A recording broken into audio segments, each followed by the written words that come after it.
Esto es Ciencia En onda. y en onda.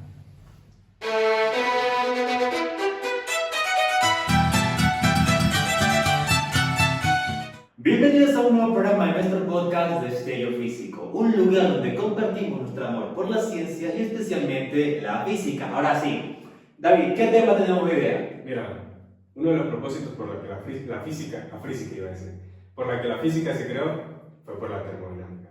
Ya, vamos a ver un poco, ¿no? Eso sonará como una materia medio rara, pero primero, ¿qué es la termodinámica? Bueno, la termodinámica en sí estudia lo que son los sistemas aislados. Pero, ¿qué caracterizan los sistemas aislados? Mira, ¿qué podemos establecer como un sistema aislado para entender rápido? Para pasar a la ley cero, a las leyes de la termodinámica. Yo tengo un termómetro. ¿Qué es un termómetro? Simplemente es un recipiente que yo le pongo una sustancia dentro. Mercurio. De mercurio, de alcohol. ¿Alcohol existente? Yo solo conocía el mercurio. Bueno, ¿Serio? sí, de hecho los de alcohol se reemplazan por los de mercurio porque ahora los medioambientalistas dicen que el mercurio es tóxico y tantas cosas. Bueno, Yo un día rompí un termómetro y me puse a jugar con el mercurio. Desde ese día no sé el mismo. no, ¿sabías que cuando uno rompe, por ejemplo en los centros de salud, cuando uno rompe un termómetro de mercurio, hay un protocolo de llamar a los bomberos? O sea, eso siempre. Si se rompe deberías dejar ahí el termómetro. ¿No? Uy, yo de niño me ponía. No, Bueno, no importa. se nota los efectos. Sigue. No, pero mira, ¿qué es un termómetro? Es un recipiente que adentro tengo un líquido. Pero ¿cómo es que este líquido cambia, en este caso para medir la temperatura? Es porque a este estado yo le puedo asignar unas variables para que cambie. Puede ser la presión, el volumen, la temperatura o el número la cantidad de sustancia, el número de moles. En este caso lo que hace el termómetro, ¿qué es? Mide la temperatura. Pero ¿cómo la mide? Es algo que se llama la expansión la expansión térmica de los materiales, en este caso de los líquidos. Entonces, a través de yo adquirirle temperatura a un sólido, a un líquido, yo le adquiero presión a lo que sea, yo le adquiero volumen, lo que sea, estas variables me permiten afectar el movimiento de este objeto o bueno, sustancia. Claro, entonces, en pocas, la termodinámica trata de eso, estudiar especialmente esas cuatro variables. Sí. Temperatura, presión, total de sustancia y la otra era Volumen. volumen. Perfecto, ¿no? Ahora, antes de hacer, vamos a definir unos conceptos básicos, ¿no? ¿Qué es la temperatura? Primero, ¿qué es la temperatura? Ok, entonces miren, la temperatura en sí sería como la medida, bueno, cómo se mide el calor. Ok, una medida del calor. ¿Qué es el calor? El calor podría, bueno, considerarse como la excitación de las moléculas. Ya, desarrolla un poquito, entonces, ¿qué es la temperatura? Una medición de qué. La medida de la, bueno, de la De la excitación de las moléculas. Claro, lo que sea, su energía, ¿no? Entonces, específicamente esta también es la temperatura. Ya. Volumen, ¿qué es volumen? Bien, el volumen en un gas, en un líquido, lo que sea, en este caso hablamos de un gas. El volumen de un gas va a ser lo que va a ocupar. Pero aquí dentro, por ejemplo, dentro de los gases, la teoría de los gases ideales, entra esto de los procesos isobáricos, isocóricos, isotérmicos. En el isocórico, que es el volumen constante, es cuando en este caso se idealiza un gas en el que el volumen de este gas va a ser independiente de las afectaciones de lo que yo le puedo llegar a hacer. ¿A qué me refiero con las afectaciones? ¿Qué es un gas? Un montón de partículas ahí. Por ahí. Pero estos colisionan. Y estas colisiones se dicen que en un proceso isocórico tienen que ser elásticas para que se conserven. Por ejemplo, yo tengo aquí un bote. Obviamente, el gas que yo tengo adentro va a interaccionar consigo mismo, obviamente, e interaccionar con las paredes de ese bote. Entonces, el volumen en este caso, ¿qué puedo decir por el volumen? La cantidad que va a ocupar ese gas. Ok, perfecto. Las otras dos cantidades son la presión, que es una relación entre cuánto volumen y cuánta cantidad de sustancia hay en un espacio, ¿no? Y la cantidad de sustancia que se suele medir en moles. Ahora sí vamos a algo chistoso, porque está muy técnico, pero no es necesario. Tal como las leyes de la dinámica, existen las leyes de Newton, ¿no? Son necesarias para explicar toda la dinámica. Ahora, en este caso también hay unas leyes, las leyes de la termodinámica, ¿no? Cuando nosotros hablamos de leyes, o sea, se ha visto que cuando uno habla de leyes, como que la que menos famosa es, son las leyes de la termodinámica. Sí. Son las leyes de Newton, leyes de la robótica, y como que ya al final leyes de la termodinámica. Pero ya, son cuántas leyes. Son 4 leyes. La primera, ahí viene lo chistoso. La ley 0, la 1, la 2 y la 3. Ya se cuenta desde el cero. No sé, los físicos son locos. Ya, empecemos, ¿no?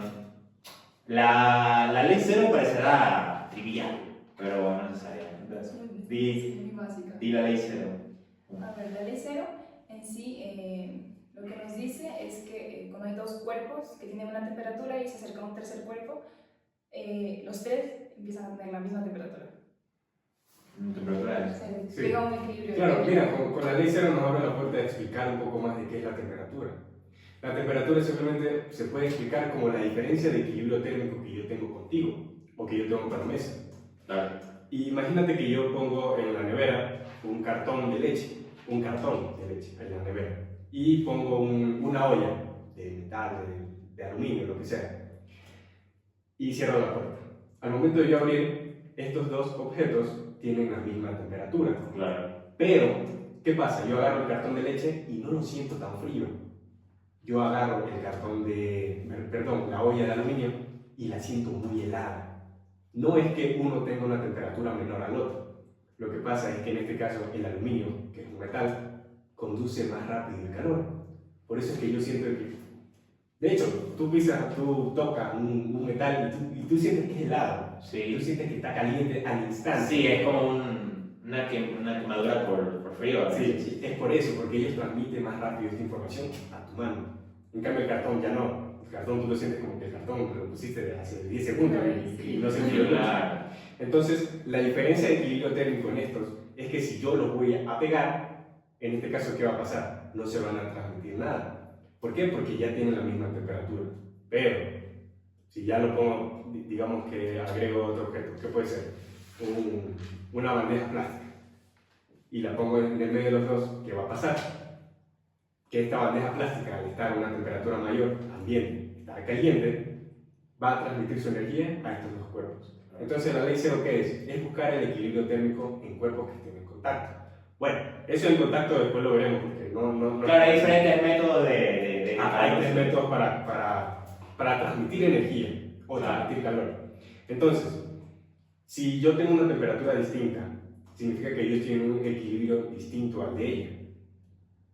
Así mismo como el tuyo. Pero ya al momento en que los tres los juntemos, vamos a llegar a un equilibrio térmico. Se da armonioso, pero es como no he dicho enfermo.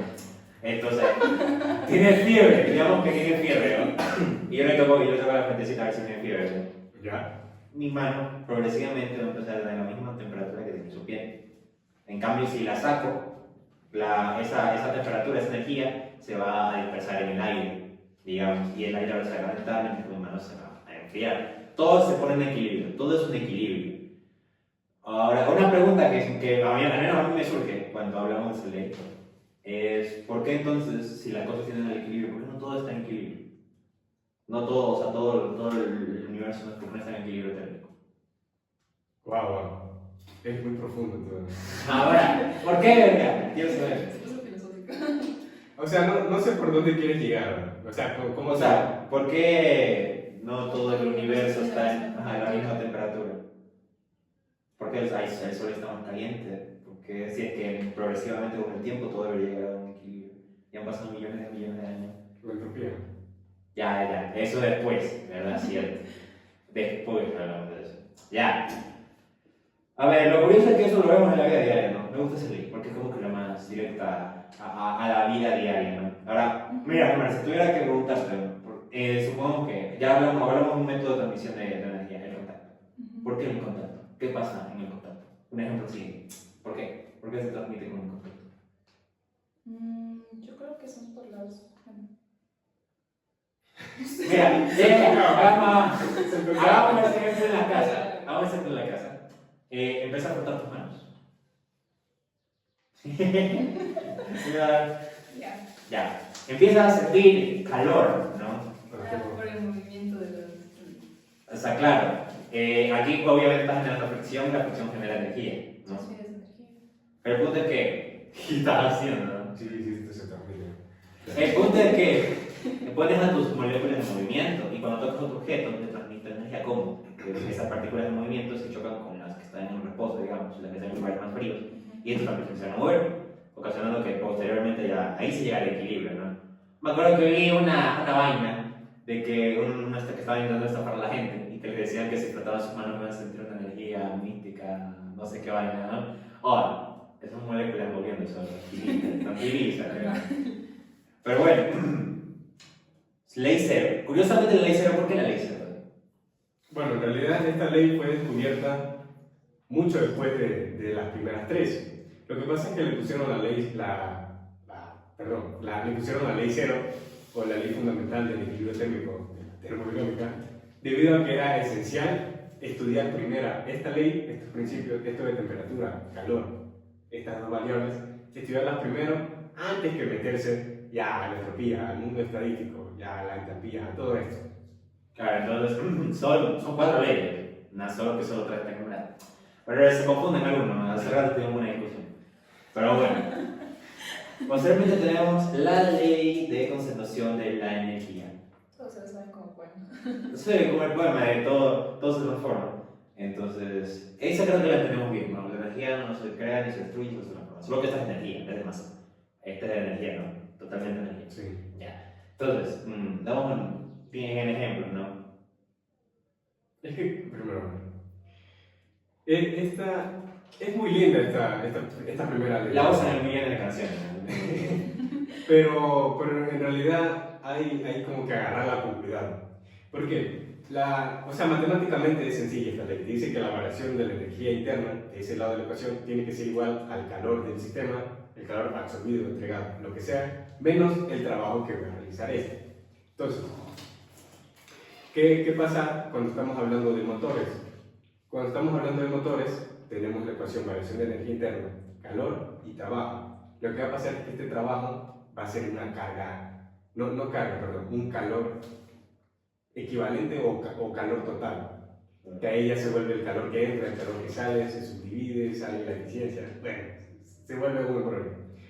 Pero en realidad esta ley lo que te dice es que no puede haber una máquina térmica que realice un proceso de forma cíclica en la que no entregue una parte de energía.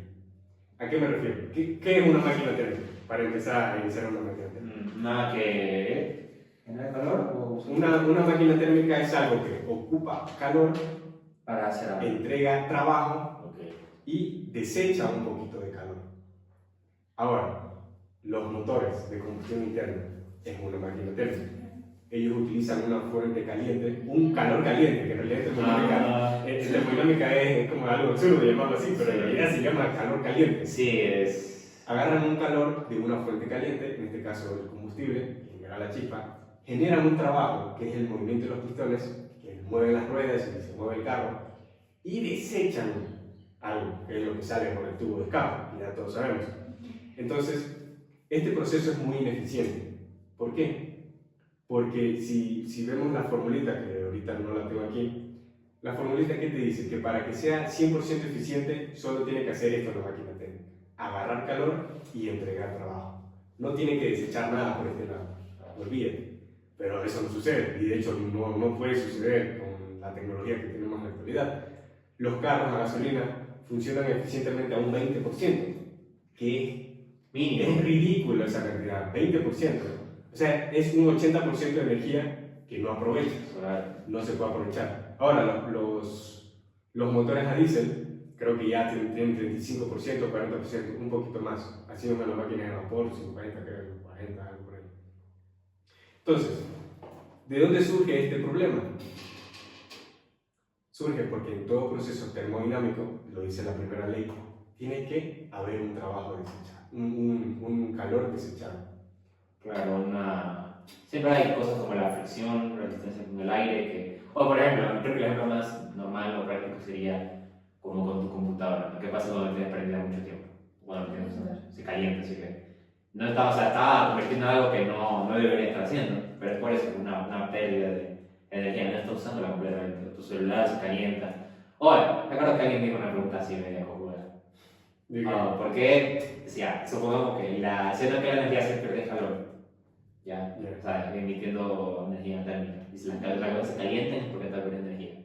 Y un calentador, Es distinto ahí. ¿por qué? Un calentador, no recuerdo cómo se llamaba ese término. Pero claro, que su propósito del calentador es hacer calor, Sí. General. ya, generar calor, pero la pérdida de energía también genera calor. ¿De verdad está siendo 100% eficiente? No. No. No, ¿por qué? No. ¿Por O qué? sea, ninguna máquina puede llegar a ser 100%. Ya, pero, claro, pero en este caso, no pérdida. ya, pero está cumpliendo su propósito y la pérdida de calor también es su propósito. Entonces, ¿qué? Ay, que leí que este no me gusta. Entonces, No, sí, yo te entiendo. Un calefactor. un tú calentador, te refieres. un calentador. O sea. Sí. Sí que. Tienes toda la boca llena de razón. Sí que. Tú eres el que ya puso la materia. Pero no me acuerdo. Es decir, no sé si eran las bombas de calor. No, las bombas de calor son los refrigeradores. Bien, mira, hagamos esto sencillo. Pasemos a un refrigerador y después hablamos de lo que tú dices. Ya, del ya. calefactor. ¿Qué es un refrigerador? Te enfría, pero ¿a qué costo? Motor de. A calentarte. Sí. Si tú vas a una tienda que tiene, por ejemplo, 5 refrigeradores, y tú te pones atrás de esa refrigeradora, Generas un te vas a calor. sentir que estás en un horno. Por eso yo ponía mi ropa a secar atrás de la Tú te vas al otro lado de las neveras, Es algo de tú te vas al otro lado de los refrigeradores, de las neveras, abres la puerta, estás calentando. Entonces, ¿qué pasa? Y esto es importante, por ejemplo, hagamos que este cuarto está cerrado y que no hay fugas. Y hay un número de átomos en el aire, de moléculas en el aire, perdón. Yo agarro una funda, abro la puerta y me voy. Agarro la funda, abro la puerta y me voy. Es decir, saco aire de esta habitación y la expulso afuera. Ajá. ¿Qué va a pasar con el aire de aquí? Vos se cabe menos.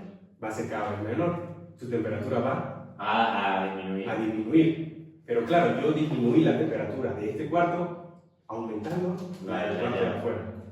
Entonces es exactamente lo que hace un refrigerador. El refrigerador lo que hace es saca aire, pero lo hace a 1000 revoluciones por minuto. Lo hace 1000 veces por minuto, no sé la verdad el número exacto, pero lo hace tan rápido que saca aire. Bueno, además de los refrigerantes y todo lo que tiene la refrigeradora de ahora. Pero esto lo expulsan en forma de calor a través de las rejillas que están atrás. ¿Quién no pone sus calcetines allá atrás de la nevera? Sus zapatos. Entonces esto. Ahora, un calefactor. ¿Qué vendría a ser entonces con este análisis que acabamos? Algo que genera calor. ¿Pero cómo? Es decir, que a ese cuarto de afuera yo le meto más aire. Se va a calentar.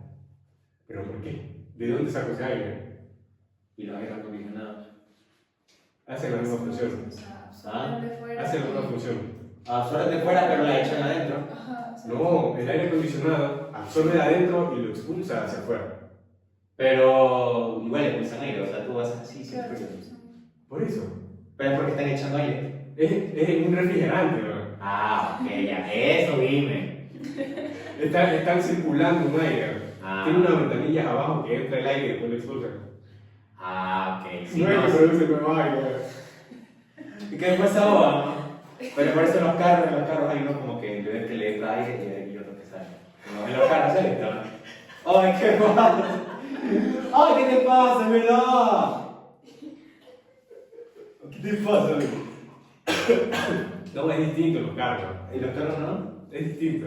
Pero sí, veo que hay una rendija donde entra aire y donde sale. Sí, pero es que son distintos. Por ejemplo, en un carro tienen estos previsores de que pusieron esa función porque antes había muchos mosquillos que se pegaban en la rejilla. Entonces tú respirabas aire de hierba muerta. Tú tenías un aire feísimo, un olor, un hedor. Entonces pusieron esta función de que no agarre aire de afuera, sino del mismo y lo recircule. Ah, ¿en serio? Pero no significa que está calentando o enfriando algo. Es una Ah. recirculación de aire, ¿no?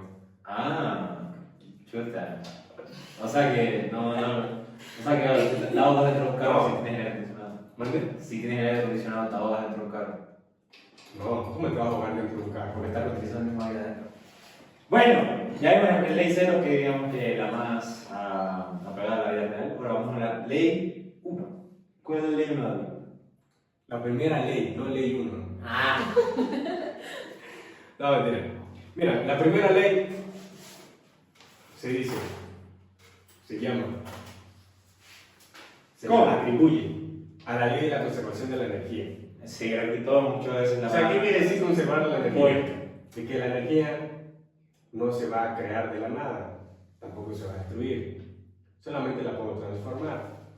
Es decir, la puedo obtener a través de una transformación y la puedo perder a través de una transformación. Wow, qué profundo lo que acabo de decir. Por eso que un montón de canciones la utilizan. Claro, entonces en este caso vemos que en la mayoría de los dispositivos, en la mayoría de las cosas, la energía se disipa en forma de calor. Nuestra computadora, nuestro celular, nuestra nevera, nuestra plancha, lo que sea, cuando ocupa una energía, la transforma en trabajo, va a desechar una parte de esta energía en forma de calor. Y, Todo por eso eso que, significa. y es por eso que, por ejemplo, dicen que los... Se me fue la idea, ¿cómo se llama lo que me dijiste? Calefactor. Dicen que los calefactores crean energía de la nada, pero no es así. Transforman lo que es la energía eléctrica a una energía térmica. Térmica. Ya, esa pregunta es la que me está ganando, pero ellos no vieron eso. Tremendo momento filosófico, explicamos. Bueno, y podría ser en el caso de... ¿Por qué? Porque eso, mira, ¿has escuchado eso de movimiento perpetuo? De una máquina de movimiento perpetuo. ¿Has visto? No he visto bueno, sí he visto máquinas que son como que una bolita. O una máquina que se mueve así para siempre, solo que, Sí. o sea, solita. Ajá. Entonces, esos manes no tienen ese cuadrito que dice aquí respetamos la primera ley de la termodinámica. Ya, ¿por qué no es posible? ¿Qué cosa? Eso de la máquina de movimiento perpetuo. Porque siempre se va disipando una cantidad de energía. Sí. Ya. Cuando tenemos fuerzas no conservativas, ¿qué son fuerzas no conservativas? El primer ejemplo, la fricción. La fricción es el enemigo de todo físico. Claro. Cuando ustedes hacen un ejercicio, Considera la por fricción ahí. ejemplo, un pana se tira en paracaídas. La primera condición que te ponen desprecia la fricción con el aire. Es porque la fricción con el aire nos jode todos los cálculos. Y la fricción con cualquier objeto en este caso. Ahora, en estos ejemplos que dice Xiomara, hay como una pelotita arriba, vas a través de un tobogán y en este tobogán al final hay una rampa. Entonces, baja la pelotita y sube. Baja la pelotita y sube. Pero esto no es posible, ¿no? ¿Cuántas veces tú has tirado una pelota de tenis? La has tirado al piso. Rebota a la mitad de altura, Claro. rebota a un cuarto. Jamás esta pelota, por ejemplo, ya está aquí la pelota, jamás va a almacenar energía como para ella saltar solita. No. Vemos que esto sigue una dirección. Bueno, en realidad esto nos va a llevar a la segunda ley lo mismo. Pero ahora, ¿por qué no se pueden estas máquinas de movimiento perpetuo? Porque siempre hay estas deficiencias, estas fugas, ponles como unas fugas. Sabemos que en la física nosotros todo lo trabajamos como ideal. Ley de los gases, ideales. Desprecia el rozamiento, desprecia cualquier, lo que sea. Queremos analizar una vaca, la hacemos esférica. Entonces buscamos las cosas para que la fricción la eliminemos, es como que nuestro peor enemigo. Y la termodinámica influye. Y le influye bastante. ¿Por qué? Porque en la termodinámica este calor va a afectar a la energía interna del sistema. Es decir, por ejemplo, yo tengo un cubo, no una pelota, sino un cubo, y yo lo deslizo a través de la superficie. Veo que este cubo va a perder energía a través de su movimiento, es decir, no va a rodar tanto como una pelota. ¿Por qué? Porque va a influir mucho más la fricción en este caso. Ahora, ¿por qué se dice que se disipa en forma de calor las cosas? El calor siempre tiene que escapar hacia una fuente fría. Metamos el tema de máquinas térmicas. ¿Qué es lo que pasa? ¿Qué es una máquina térmica? Por ahí están viendo un diagrama facilito de entender. Sí, que son los que están en el YouTube. Lo que es una máquina térmica es agarra una fuente de calor, el calor caliente que se le dice, y no es que sea bobo yo por decirle calor caliente, sino que se llama así, es una fuente de calor de una fuente caliente. Yo agarro esta fuente caliente, la ocupo y expulso un trabajo, pero puedo expulsar todo ese calor que adquirí, no lo puedo expulsar en forma de trabajo únicamente, sino que lo que tengo que hacer es desechar un poquito a una fuente fría. Entonces, ¿qué es lo que hace un carro? Un carro hace prácticamente lo mismo. Agarra un poco de combustible, de gasolina, de la fuente caliente, genera un movimiento en el pistón, por eso se llaman motores de combustión interna. Adentro generan ya su proceso termodinámico que genera el pistón, hace que se muevan las ruedas y se mueve el carro.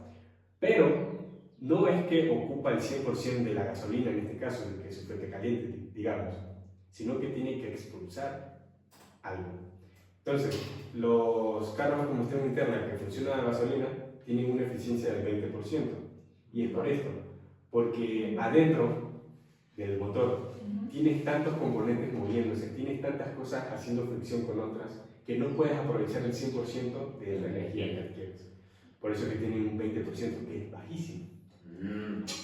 Y hay una manera de aumentar, digamos. La única manera de aumentar, si vemos la fórmula de eficiencia, sería de que el calor entregado a la parte fría sea cero. Si yo hago que la fórmula sea cero, obtengo 1, es decir, obtengo una eficiencia del 100%. Claro. Pero es imposible. Ahora, para disminuir esto, lo obvio sería tratar de desechar lo menos posible. Sería aprovechar lo máximo. Si yo agarro 100 de acá, expulse 80, y acá expulse 20. ¿Cómo puedo hacer esto? Y es ¿cómo puedo decir? El momento de discusión. La gasolina. La única manera porque ya tenemos motores muy eficientes, Claro. pero la única manera de generar una eficiencia mayor a ese 20%, ¿qué es? Es cambiar de sustancia. Es que la gasolina no es tan, ¿cómo podemos decir? No es tan eficiente en estos motores. A diésel, los motores a diésel tienen una eficiencia del 35-40%. Estamos hablando de el doble. Máquinas de vapor, lo que sea, son máquinas más eficientes que cualquier motor de combustión. Entonces el problema aquí y la solución se encontraría en un nuevo material. Un nuevo material para aumentar la eficiencia. Claro, es que los materiales aquí es la clave. ¿Han visto un motor a diésel? Los motores a diésel son enormes. Son enormes porque son unos materiales mucho más rígidos, por eso su eficiencia es mayor. Tienen que ser unos materiales fuertes. En cambio, un motor de gasolina ya lo hemos estado construyendo durante años, entonces ya le tenemos el ojo. Mira, por eso. Ya, creo que estamos claros con la primera ley, ¿ok? Sí. Ya. Ahora viene la segunda, que es la que sale en las películas, la que tiene un programa, la que... No sé, no hay una serie llamada Entropía o algo así, ¿verdad? Yo en mi vida he visto esa serie. No sé. No. El combo amarillo, yo. No, a ver. La segunda ley de la termodinámica, la ley de entropía. Entonces te dice que existe una magnitud física, que es una magnitud física, que es la entropía. ¿Qué es la entropía? Así para dejarlo en chino. Es la medida de los microestados que forman un macroestado de un sistema. No entendiste, no, ya sé. Ya, bien. Mira, vamos a hacer el ejemplo de los dados. Siempre bonito. Aquí en el momento de la física se vuelve chistosa. Ya, es que claro, mira, primero, ¿qué es un microestado? Déjame entrar. ¡Espérense! La cagada. Espérense. A ver, aquí en el momento chistoso de la física deja de ser de certezas, deja de ser de cantidades exactas, pasa a ser de probabilidades. ¿No? Es lo que estudio en mecánica estadística.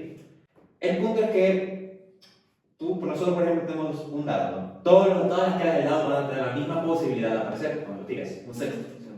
Porque es la medida entre casos favorables y sobre casos posibles. Si hay posibles, uno favorable. ¿No? Ahora, con dos dados, dime tu semana. ¿Cuál sería la probabilidad de que aparezcan diferentes números? Sería de 1 entre 12. O sea, tú dices que una cara cada... O sea...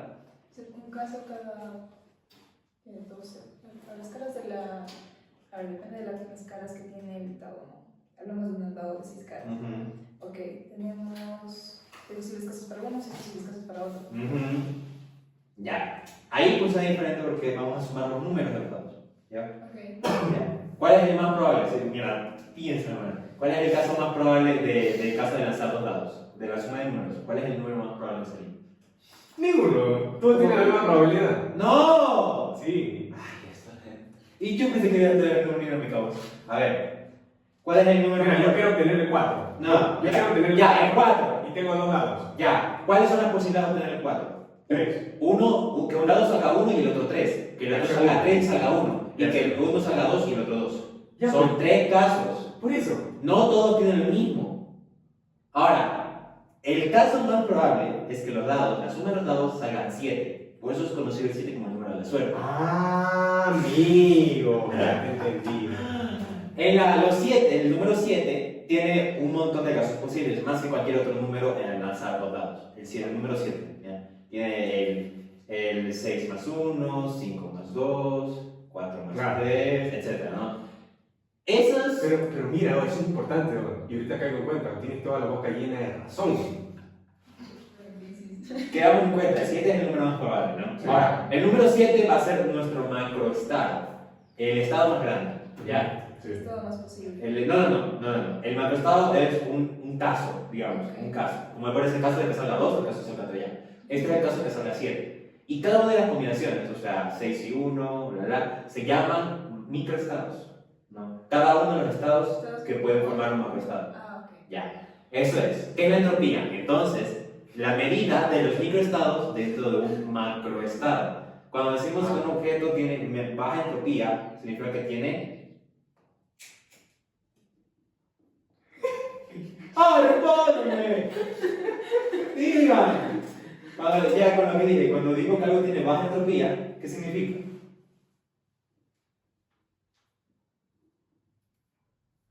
Si la entropía es el número que mide los números de microestados dentro de un macroestado, si yo digo que, usando el ejemplo de los dados, un objeto tiene baja entropía, Hay menos microestados. exacto, y por lo tanto, menos probabilidad de que suceda. Exacto, ya. Estamos claros. ¿Qué? Perdón, a mí me gusta el tema de la entropía. Ya, listo. Ya, tenemos en cuenta eso, ¿no? Es los números de microestados entre un macroestado. Mientras menos entropía, el caso es menos probable. Mientras más entropía haya, el caso es más probable, ¿no? Entonces, como sabemos, el universo entonces tiende a los casos de máxima entropía, porque es, digamos, el caso más probable, ¿no? Y va a tender a eso. Ahora, por ejemplo, ¿por qué? Bueno, yo me acuerdo que de niño había visto que sí conocen al filósofo David Hume, ¿no? David Hume. Ajá. Ah, sí, pues sí. Ya, un filósofo que era totalmente... ¿Cómo se llamaba esto? Que solo le importaba lo visual, lo tangible. ¿Materialistas? Deterministas. ¿Ah? Deterministas. No, deterministas no, tienes razón. Bueno, pero que solo le importaba lo que entra por los sentidos, ¿no? Interesados. Entonces, solo le interesa eso, ¿no? Entonces David Hume, me acuerdo que fue creo que el primero que dijo algo relacionado a la entropía.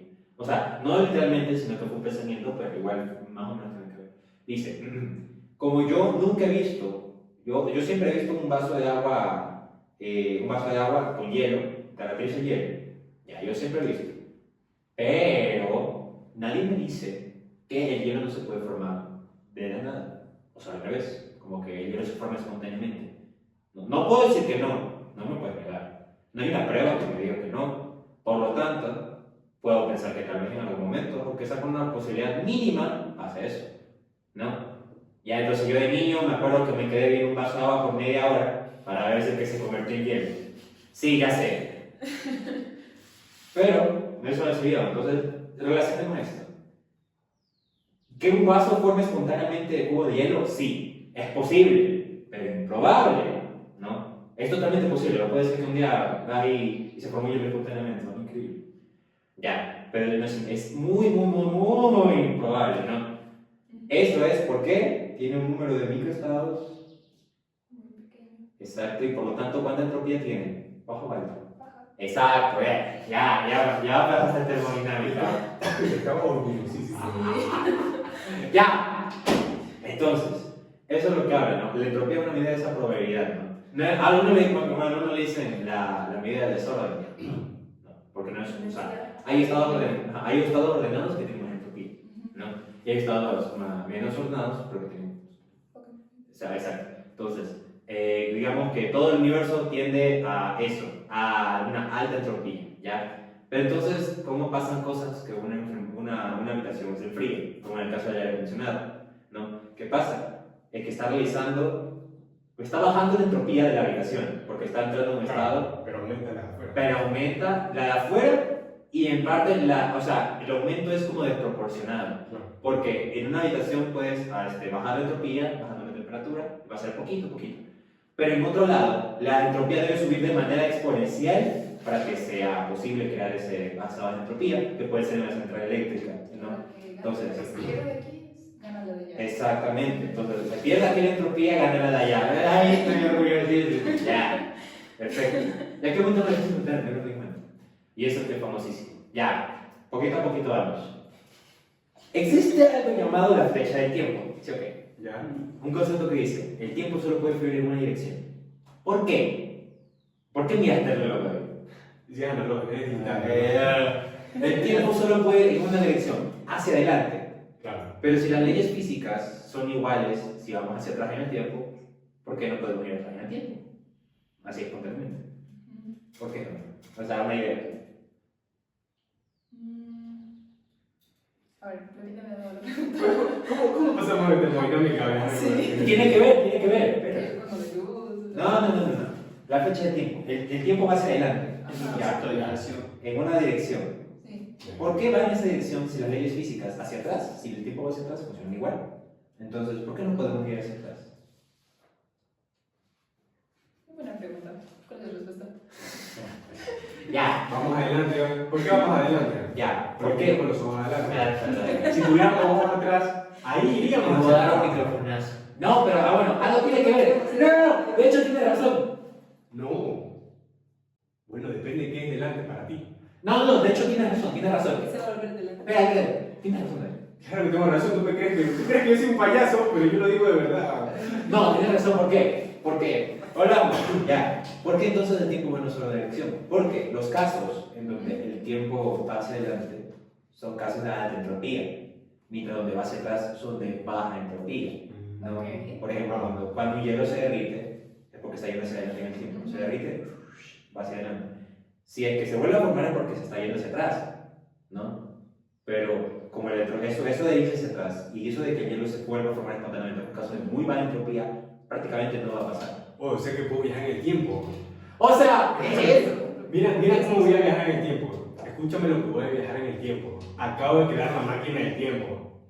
Escucha, analiza y disfruta. a ver, quiero escuchar. Yo tengo una cubeta de hielo. Una cubeta de agua. Agua. La pongo en la nevera. Hasta la verdad. Se congela. No. Se congela. Y si el agua se congela, estamos disminuyendo su entropía, por lo tanto estamos viajando en el tiempo.